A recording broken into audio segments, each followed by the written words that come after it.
ಮೊದಲು meaningful cinema ಮಾಡಬೇಕು ಅಂತ ಹೊರಟಿದ್ದೆ, ಆಮೇಲೆ ಡಬಲ್ ಮೀನಿಂಗ್ ಕಡೆ ಬಂದಿದ್ದೆ. ಈಗ ಮತ್ತೆ ಅದಕ್ಕೆ ಮೀನಿಂಗ್ ಇಲ್ಲ, ತಮಾಷೆ ಮಾಡಿದೆ. ಅಂದ್ರೆ ಸಿಬ್ಲಿಂಗು ಮೊದಲಿಂದನೂ ನನಗೆ ಕಾಡ್ತಾ ಇದ್ದ. ಸಿಬ್ಲಿಂಗು ಆಕ್ಚುಲಿ ಹೇಳ್ಬೇಕು ಅಂತಂದ್ರೆ ಸಿಬ್ಲಿಂಗು ಬೇರೆ ಅಲ್ಲ, ನಾನು ಬೇರೆ ಅಲ್ಲ. ನನ್ನೊಳಗಿದ್ದು ಒಂದಷ್ಟು ತುಮುಲುಗಳನ್ನ ಅದರಿಂದ ಬಿಡುಗಡೆ ಆಗ್ಬೇಕಾಯ್ತು. ಹಾಗಾಗಿ ಅದನ್ನ ಸಿಬ್ಲಿಂಗು ಅಂತ ಎಲ್ಲ ಮಾಡಿದ್ರು. ಅದಕ್ಕೆ ಜೀವ ತುಂಬಿದವರು ಯೋಗೀಶ್ವರು. ಮೊದಲಿಂದಾನು ಇತ್ತು. ಇನ್ನು ಒಂದಷ್ಟು ನನ್ನಲ್ಲಿ ಇನ್ನೂ ಉಳ್ಕೊಂಡಿತ್ತಲ್ಲ, ಅದನ್ನ ಭಾಗವಾಗಿ ಎರಡನೇ ಭಾಗವಾಗಿ ಮಾಡಬೇಕು. ಬಟ್ ಅದೇ ಗೊತ್ತಲ್ಲ ಪಾಪದ ಇದು. ಒಂದಷ್ಟು ಬದುಕಿಗೋಸ್ಕರ ಒಂದಷ್ಟು ಸಿನಿಮಾ ಮಾಡ್ಬೇಕಾಗುತ್ತೆ, ಆಮೇಲೆ ನಮ್ಮ ಅಭಿರುಚಿಗೋಸ್ಕರ ಒಂದು ಸಿನಿಮಾ ಮಾಡ್ಬೇಕಾಗುತ್ತೆ. ಈ ಥರದ್ದು ಪ್ರಯಾಣ ಆಗ್ತಾ ಇತ್ತು. ಈಗ ಮತ್ತೆ ಆಗಿದೆ. ಒಂದು ಒಳ್ಳೆ ಸಿನಿಮಾ ಕೊಡ್ತೀವಿ. ಮತ್ತೆ 6 ತಿಂಗಳು ಮಗುವಿಂದ ಹಿಡಿದು 60 ವರ್ಷದ ತನಕನೂ ಎಲ್ಲರೂ ಕೂತು ಒಟ್ಟಿಗೆ ನೋಡುವಂಥ ಕೌಟುಂಬಿಕ ಸಿನಿಮಾ. ಬೇರೆ ಪ್ರಯಾಣನೇ ಮಾಡ್ತಾ ಇದ್ದೀನಿ. ಇದ್ರ ಬಗ್ಗೆ ಹೆಚ್ಚಿಗೆ ನಾನು ಏನು ಹೇಳಲ್ಲ. ಭರವಸೆ ಇರಲಿ, ವಿಶ್ವಾಸ ಇರಲಿ. ವಿಜಯಪ್ರಸಾದ್ ಅವರ ಮೇನ್ ಸ್ಟ್ರೆಂತ್ ಒಂದು ಬರವಣಿಗೆ ಸರ್. ಅಂದ್ರೆ ಆ ಬರವಣಿಗೆ ಬೇರೆ ತರ ಕನ್ವರ್ಟ್ ಆಗಿದೆ. ನೀವು ಹೇಳಿದಂಗೆ ಅದರ ಪ್ರತಿಫಲ ಕೂಡ ಸೊ ಹಂಗಾಗಿ ಇದರಲ್ಲಿ ಬರವಣಿಗೆಗೆ ಎಷ್ಟು ಪ್ರಾಧಾನ್ಯತೆ ಕೊಟ್ಟಿದ್ದೀರಾ? ಸೊ ಯಾವ ತರ ಇರುತ್ತೆ ಡೈಲಾಗ್?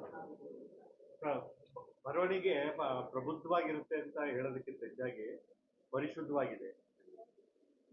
ಎಲ್ರನ್ನೂ ಕಾಡುತ್ತೆ, ಎಲ್ರಿಗೂ ಆಪ್ತವಾಗುತ್ತೆ. ಇಷ್ಟು ಮಾತ್ರ ಹೇಳಬಲ್ಲೆ. ಖಂಡಿತವಾಗ್ಲೂ ಇಲ್ಲಿ ಬೇರೆ ಥರದ್ದು ಏನಿತ್ತು ಸಂಭಾಷಣೆ ಆಗಲಿ, ಬರವಣಿಗೆ ಆಗಲಿ, ಆ ರೀತಿ ಇಲ್ಲ. ನನಗೂ ಅದು ಆ್ಯಕ್ಚುಲಿ ಇದು ಆ ಥರದ್ದು ಹೋಗೋದಕ್ಕೆ ಪ್ರಯಾಣ ಮಾಡೋಕ್ಕೆ ಇಷ್ಟ ಇರಲಿಲ್ಲ. ಇವತ್ತು ಸತ್ಯ ಹೇಳ್ತೀನಿ ನಿಮ್ಮೆಲ್ರಿಗೂ ಮುಂದೆ. ಅದು ನನಗೆ ಸಿಬ್ಲಿಂಗು ಸಿನಿಮಾ ಮಾಡಿದಾಗ ಒಂದಷ್ಟು ಸುಮಾರು ಜನ ನೋಡಿದ್ದು ಟಿ ವಿನಲ್ಲಿ. ಯಾರು ಕೇಳಿದ್ರು ಸಿಬ್ಲಿಂಗು ತುಂಬ ಚೆನ್ನಾಗಿದೆ, ತುಂಬ ಚೆನ್ನಾಗಿದೆ, ತುಂಬ ಚೆನ್ನಾಗಿದೆ ಅನ್ನೋದು. ಎಲ್ಲಿ ನೋಡಿದ್ರಿ ಅಂದರೆ ಚಾನಲಲ್ಲಿ ನೋಡಿದ್ವಿ. ಆ ಸಿಬ್ಲಿಂಗು ಸಿನಿಮಾ ಆದಾಗ ಒಂದಷ್ಟು ನಾನು ಥಿಯೇಟ್ರ್ ಮುಂದೆ ನಾನು ಒಬ್ಬೊಬ್ಬನೇ ನಿಂತು ಕಾದಿದ್ದು ಆ ನೋವು ನನಗೆ ತುಂಬ ಚೆನ್ನಾಗಿ. ಅದರಲ್ಲಿ ಒಂದು ಸಿಬ್ಲಿಂಗ್ನಲ್ಲಿ ಒಂದೆರಡು ಡೈಲಾಗ್ ಚೇಷ್ಟೆ ಡೈಲಾಗ್ ಇತ್ತು, ಅಂದರೆ ಆರೋಗ್ಯಕರವಾಗಿ ಇತ್ತು. ಅದಕ್ಕೆ ಎಂಜಾಯ್ ಮಾಡೋರು. ಸೊ ಏನು ಬೇಕೋ ಅವ್ರಿಗೆ ಅದನ್ನು ಕೊಟ್ಬಿಡೋಣ ಅಂತ ಹೇಳಿಬಿಟ್ಟು ನೀರು ದೋಸೆನ ಮಾಡಿದ್ದೆ. ಸೊ ನೀರು ದೋಸೆಲ್ಲೂ ಕೂಡ ಬೇರೆ ಥರ ಸಂಭಾಷಣೆಗಳು ಇಟ್ಕೊಂಡು ಅದೇ ಥರ ಸಂಭಾಷಣೆ ಇದ್ದು ಕತೆ ಇಲ್ಲದೆ ಹೋಗಿದ್ದರೆ ಖಂಡಿತವೂ ಅದು ಅಟ್ರು ಫ್ಲಾಪ್ ಆಗಿರುತ್ತೆ. ಅದರೊಳಗಡೆ ಒಂದು ಗಾಢವಾದ ಕತೆ ಇದೆ, ಮತ್ತು ಪ್ರಬುದ್ಧವಾದ ಪಾತ್ರಗಳಿದೆ, ಮತ್ತು ಆ ಚೇಷ್ಟೆ ಮಾತುಗಳಿದೆ. ಹಾಗಾಗಿ ಅದನ್ನು ನಾನು ಆ ರೀತಿ ಪ್ರಯಾಣ ಮಾಡಿದೆ ಹೊರತು ನನಗೂ ಇದು ಇರಲಿಲ್ಲ. ಬಟ್ ಒಂದಂತೂ ಏನು ಹೇಳ್ತೇನೆ, ನನ್ನಿಂದ ತಪ್ಪಾಗಿದೆ, ತಿದ್ಕೊಳ್ತೀನಿ, ಕ್ಷಮೆ ಹೇಳಿ.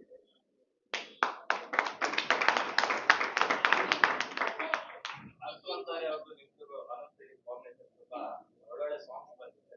ಮ್ಯೂಸಿಕ್ ಎಷ್ಟು ಪ್ರಾಧಾನ್ಯತೆ ಕೊಡ್ತಿದ್ದೀರಾ? ಸರ್, ನಮ್ಮ ಸಿನಿಮಾಗಳಲ್ಲಿ ಅನುಪನ ಸಂಗೀತ ಏನಿದೆ ಅದು ಜೀವಾಳ. ಸೊ ನನ್ನ ಅವನ ಮತ್ತು ವೇವ್ಲೆನ್ಸು ಏನಿದೆ ಮತ್ತು ಅಭಿರುಚಿಗಳೇನಿದೆ ಅದು ತುಂಬ ಹತ್ತಿರವಾಗಿದೆ. ಅದು ಪದಗಳಲ್ಲಿ ಹೇಳ್ಕೊಳ್ಳೋದಕ್ಕಾಗೋದಿಲ್ಲ. ಸೊ ಈ ಸಿನಿಮಾದಲ್ಲೂ ಕೂಡ ಆತನಿಗೆ ಆತನ ಸಂಗೀತಕ್ಕೆ ಒಂದು ಭವ್ಯವಾದ ಸ್ಥಾನ ಇದೆ. ಇನ್ನೊಂದು ಅರ್ಥ ಅಂತಾರೆ ಸಾಹಿತ್ಯ ಹೇಳಬೇಕು ಅಂತಂದ್ರೆ, ಇವ್ರು ಸುಮ್ಮನೆ ಎಲ್ಲ ಹೇಳಿದ ತಕ್ಷಣ ಎಲ್ಲ ಬರ್ಕೊಡಲ್ಲ. ಇವ್ರು ಚೆನ್ನಾಗಿ ಮಸಾಲೆ ಗಿಸಾಲೆ ಎಲ್ಲ ಹಾಕಿ ರುಬ್ಬಿ ಚೆನ್ನಾಗಿ ನಮ್ಮನ್ನು ರುಬ್ಬಿ ನಾವು ಅವ್ರು ರುಬ್ಬಿರ್ತೀವಿ ಅಂದ್ಕೊಳ್ತೀವಿ. ಆ್ಯಕ್ಚುಲಿ ಅವ್ರು ನಮ್ಮನ್ನು ರುಬ್ತಾ ಇರ್ತಾರೆ, ಆಮೇಲೆ ಕೊಡ್ತಾರೆ. ಅವರ ಬರವಣಿಗೆ, ಅನೂಪನ ಸಂಗೀತ, ನನ್ನ ನಿರ್ದೇಶನ ಬೇರೆ ರೀತಿನೇ ಇರ್ತಾರೆ. ಯಾವುದು ಸರ್? ಹೌದು ಆಗಿರ್ಲಿಲ್ಲ. ಅದು ಕೂಡ ನನ್ನಿಂದೆ.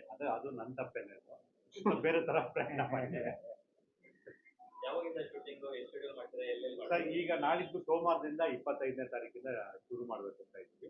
25 ಅಥವಾ 27 ಬೆಂಗಳೂರಲ್ಲಿ ಒಂದು ಶೆಡ್ಯೂಲ್ ಆಗುತ್ತೆ. ಆಮೇಲೆ ಮೈಸೂರಲ್ಲಿ ಒಂದಷ್ಟು ಆಗುತ್ತೆ. ಮೈಸೂರಲ್ಲಿ ದೃಶ್ಯಗಳಲ್ಲಿ ಭೌಗೋಳಿಕ ಪ್ರದೇಶ ಮೈಸೂರೇ ಅಂತ ಗೊತ್ತಾಗಬೇಕು ಅನ್ನೋ ಒಂದಷ್ಟು ದೃಶ್ಯಗಳನ್ನ ಮಾತ್ರ ಅಲ್ಲಿ ಶೂಟ್ ಮಾಡ್ತೀವಿ. ಇನ್ನೊಂದು ಒಂದಷ್ಟು ಬೆಂಗಳೂರು ಮತ್ತು ಒಂದು ಹೊರಾಂಗಣ ಇದೆ, ಸಕಲೇಶ್ಪುರ ಆ ಕಡೆ ಇದು ಒಂದಷ್ಟಿದೆ. ಸೊ ಇದೆಲ್ಲ ಮುಂದಿನ ದಿನಗಳಲ್ಲಿ ಗೊತ್ತಾಗ್ತವೆ. ಏನ್ ಸರ್? ಏನ್ ಬೇಡ? ಅಲ್ಲ, ಚೇಷ್ಟೆ ಇರುತ್ತೆ, ಬಟ್ ಆರೋಗ್ಯಕರವಾಗಿರುತ್ತೆ. ನಮ್ಮೊಳಗೆ ನಿಮ್ಮೊಳಗೆ ಇರುವಂತ ಯಾವ್ದು ಬೇಡ?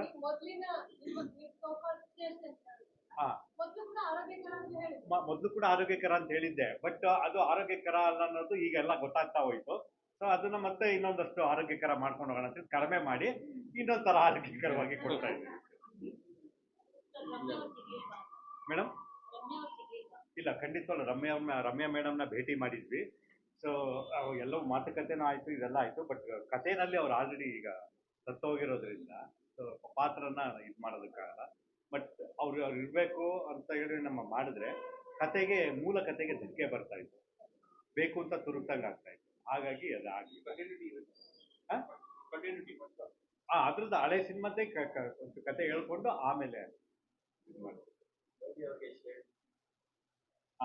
ಇದ್ರಲ್ಲಿ ಬೇರೆ ಥರನೇ ಪ್ರಯಾಣ ಇದೆ. ಅದನ್ನ ನಾನು ಹೇಳೋದಕ್ಕಿಂತ ನೋಡಿ ಅನ್ಭವಿಸೋದು ತುಂಬಾ ಚೆನ್ನಾಗಿರುತ್ತೆ. ಆಮೇಲೆ ಇನ್ನೊಂದು ಸೋನು ಮೇಡಮ್ ಅವ್ರ ಬಗ್ಗೆ ಹೇಳ್ಬೇಕಂತಂದ್ರೆ, ನಾಯಕಿ ಪಾತ್ರದಲ್ಲಿ ಅನ್ನೋಕ್ಕಿಂತ ಹೆಚ್ಚಾಗಿ ನನಗೆ ನಾಯಕಿ ಅನ್ನೋದಕ್ಕಿಂತ ಒಬ್ಬ ಪ್ರಬುದ್ಧ ನಟಿ ಬೇಕಾಗಿತ್ತು. ನಟಿ ಯಾವ ಪಾತ್ರ ಬೇಕಾದರೂ ಮಾಡ್ತಾರೆ ಅಂತ ಒಂದು ಚೈತನ್ಯ, ಸಾಮರ್ಥ್ಯ ಸೋನು ಮೇಡಮ್ ಇದೆ. ಈ ಸುಪ್ರೀಮು ಪಾತ್ರದಲ್ಲಿ ರಮ್ಯಾ ಮೇಡಮ್ ಪಾತ್ರ ಏನಾದ್ಮೇಲೆ ಈ ಅಧ್ಯಾಯಕ್ಕೆ ಏನು ಆ ಒಂದು ಪಾತ್ರ ಬರುತ್ತೆ, ಅದನ್ನ ನಾನು ಅನ್ಕೊಂಡಿರೋದಕ್ಕಿಂತ ಹೆಚ್ಚಾಗಿ ತುಂಬಾ ಚೆನ್ನಾಗಿ ನಿಭಾಯಿಸ್ತಾರೆ ಅನ್ನೋ ನಂಬಿಕೆ ಮೇಡಮ್ ಹೇಳಿದೆ. ಖಂಡಿತವಾಗ್ಲೂ ಇರ್ತಾರೆ. ಅವ್ರು ಇವತ್ತು ಪ್ರೆಸ್ ಮೀಟ್ ಬರಬೇಕಾಗಿತ್ತು, ಬಂದಿಲ್ಲ, ಅನಾರೋಗ್ಯ. ಲಕ್ಷ್ಮಿ ಕ್ವಶನ್ ಅವಾಗಿಂದ ಅದೇ ಇರೋದು. ಸುಮನ್ ರಂಗನಾಥ್ ಇದಾರೆ ಇವಾಗ ಖುಷಿನ.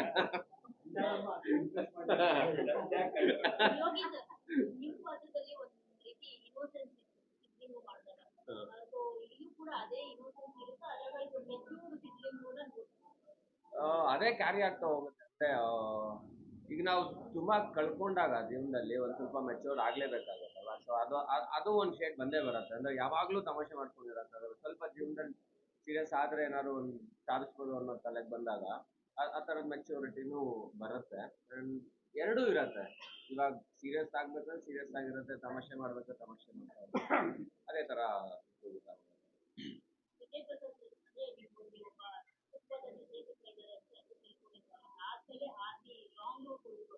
ಎಲ್ಲಿ ಜ್ಞಾನೋದಯ ಆಯ್ತು ಅಂತ ಯಾವ ಪಾಯಿಂಟ್ ಜ್ಞಾನೋದಯ ಆಗಲಿ, ಇಲ್ಲ ನಾನು ಈ ಸಿನಿಮಾಗಳನ್ನ ಮಾಡಬಾರ್ದು. ಈಗ ಏನಂತಂದ್ರೆ, ತೋತಾಪುರಿನಲ್ಲಿ ಏನು ವಿಷಯಗಳಿತ್ತು ಅದು ತುಂಬಾ ದೊಡ್ಡ ವಿಚಾರ, ಅದು ತುಂಬಾ ಶ್ರೇಷ್ಠವಾದದ್ದು, ಅದೇ ಇದು ಅಂತ ನಾನು ಹೇಳಲ್ಲ. ಬಟ್ ಆದರೆ ಒಂದಷ್ಟು ವಿಷಯಗಳಿತ್ತು ಜನಕ್ಕೆ ತಲುಪಬೇಕಂಥದ್ದು, ಮತ್ತೆ ನಮ್ಮಿಂದ ದಾಟಿಸುವಂಥ ವಿಷಯಗಳಿತ್ತು. ಅದು ಆಗಲಿಲ್ಲ. ಅದು ತುಂಬ ನೋವಾಯಿತು. ಅದು ಯಾಕೆ ಆಗಲಿಲ್ಲ ಅಂತ ಕೂತು ನಾನು ಯೋಚನೆ ಮಾಡಿದೆ. ಆದರೆ ಇದು ಒಂದಷ್ಟು ಬೇರೆ ಅಲಂಕಾರಗಳು ಏನಿತ್ತು, ಹಾಗಾಗಿ ಈ ಅಲಂಕಾರಗಳೇ ಜಾಸ್ತಿಯಾಗಿ ಮೂರ್ತಿ ಎಲ್ಲೋ ಕಾಣಲೇ ಇಲ್ಲ ಅಂತ. ಆ ಒಂದಷ್ಟು ವಿಚಾರಗಳು ಇವು ಪೆಟ್ರೋಮ್ಯಾಕ್ಸ್ ಅಲ್ಲೇ ಆಗಲಿ ಒಂದಷ್ಟು ವಿಚಾರ ಇದೆ. ಒಂದು ತಾಯಿದು ಒಂದು ವಿಚಾರ ಇದೆ. ತೋತಾಪುರಿಗೆ ಬಂದರೆ ಇವತ್ತಿನ ವರ್ತಮಾನ ಸ್ಥಿತಿನಲ್ಲಿ ಜಾತಿಗಳದ್ದು ಇನ್ನೊಂದು ಏನು ಸಂಘರ್ಷಗಳೆಲ್ಲ ಇದೆಯೋ ಅದಕ್ಕೆ ಸಂಬಂಧಪಟ್ಟಾಗ ಒಂದಷ್ಟು ವಿಷಯ ಇತ್ತು. ಅದು ಯಾವುದು ದಾಟಲಿಲ್ಲ ನಮ್ಮ ಕಡೆಯಿಂದ. ಆಮೇಲೆ ಅಲ್ಲಿ ತಲುಪಲೂ ಇಲ್ಲ. ಅದರದ್ದು ವಿಫಲತೆ ನಮ್ದೇನೆ, ಯಾರು ಸ್ವೀಕಾರ ಮಾಡಲಿ ಅಂತ ನಾನು ಹೇಳ್ತಾ ಇಲ್ಲ. ನಾವು ದಾಟ್ಸೋಕ್ಕಾಗಲ್ಲ. ಹಾಗಾಗಿ ಬೇರೆ ಥರ ಮಾಡ್ತೀವಿ.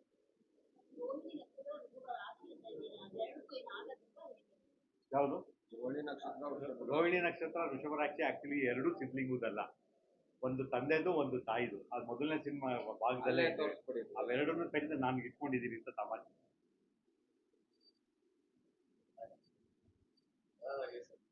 ಹಾಗೆ